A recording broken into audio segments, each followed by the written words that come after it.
Emlyn Lewis. Y bel yn syrthio i Mael Davies. Gallu troi digon amser i droi ar bas. O, Corsby ma hwnna'n bas dda. Yn cyrraedd gyntaf yn cael ei lorio gan Lewis Hall.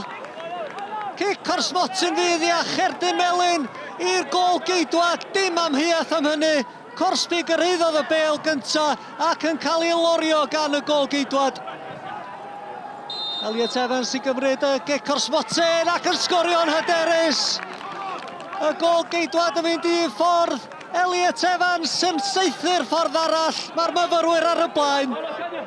Joel Edwards i gymryd y dafliad. Mael Davies.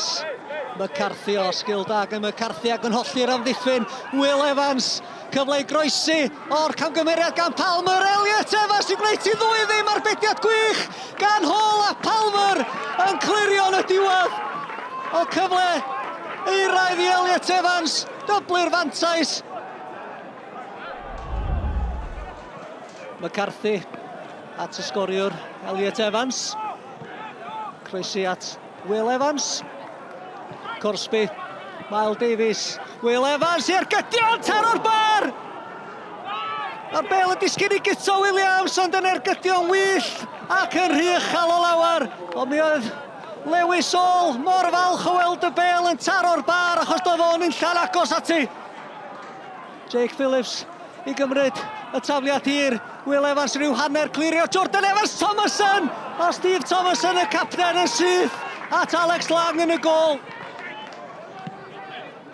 Phillips. Cael cyfle arall i'w chwarae hi Jordan Evans. Evans yn chwilio am gyfle i groesi. O, mae'n taro Joel Edwards ac yn curo Lang ac i gefn yr hwyd. A gyda 10 munud y weddill.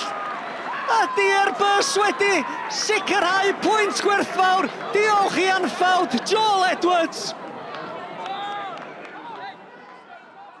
We have been playing well. We've had a couple of games where we haven't been at it, but performance-wise have been good. Now, today I don't think we passed it as well, but we're grinding out a result, so I'm happy. Certainly 2 points lost.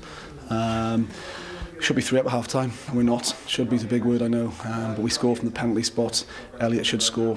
We've got 2 balls fizzed across the 18-yard box and the 6-yard box, and we don't convert those. And then second half became a bit scrappy, and Will's hit the crossbar again. I can honestly think that they had one cross all game and they score from it, and it's disappointing because we work hard at defending wide areas, defending the second ball in the box, and it's one of those ones that's caught us out, and it's disappointing because we've come to here in good form. I suppose the only positive today is that we haven't lost. Gafon nhw digon o gyfleon i fynd 2, 3, posib 4 ymlaen yn y hanner gyntaf ac yn yr ail hanner hefyd, ond da ni'n cwyno, da ni'n gorau cymeryd pwyntiau pam da ni'n gallu. Wrth gwrs, ar ni gael canlyniad positif wrth ystwytha ac yn nod oedd adeiladu ar hwnna ac yn tynnu pwynt allan o'r gêm yn y diwedd, da ni'n meddwl da ni wedi gwneud hwnna heno.